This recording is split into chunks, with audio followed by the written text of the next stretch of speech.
Iran's president-elect Hassan Rouhani says U.S.-led sanctions against the country are cruel and must be removed. In his first presser since his election, Rouhani said sanctions and threats will not solve the issue over Iran's nuclear energy program. He also added that his government will move toward more transparency.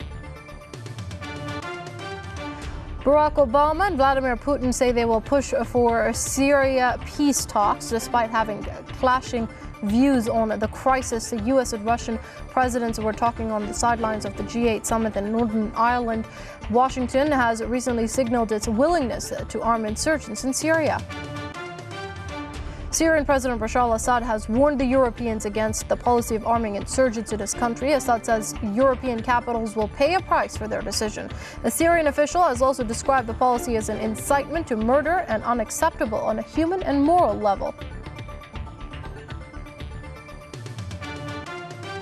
Turkey is warning that it may deploy the army to the streets to quell anti-government protests. The warning comes as police use tear gas and water cannons against protesters in the capital Ankara and Istanbul. Meanwhile, Turkey's two main unions have begun nationwide strikes in support of the protests. The first day of talks among the heads of 8 industrial nations is underway in Northern Ireland.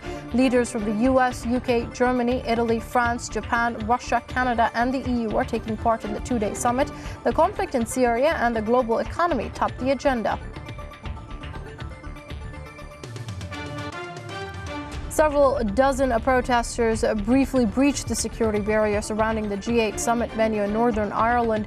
The protesters broke away from a group of around 1,000 environmentalists and rights activists marching toward the Lough Erne resort. The protesters called on world leaders to take action against global hunger.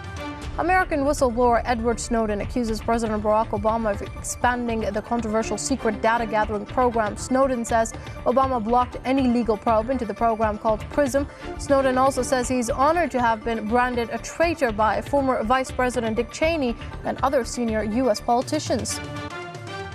In Canada, Montreal's interim mayor, Michael Applebaum, has been arrested and charged with 14 criminal counts, including fraud, breach of trust, and conspiracy. Quebec police say charges involve at least 2 Montreal real estate transactions. Applebaum's predecessor, Gerald Tremblay, resigned last year over allegations of corruption and illegal spending.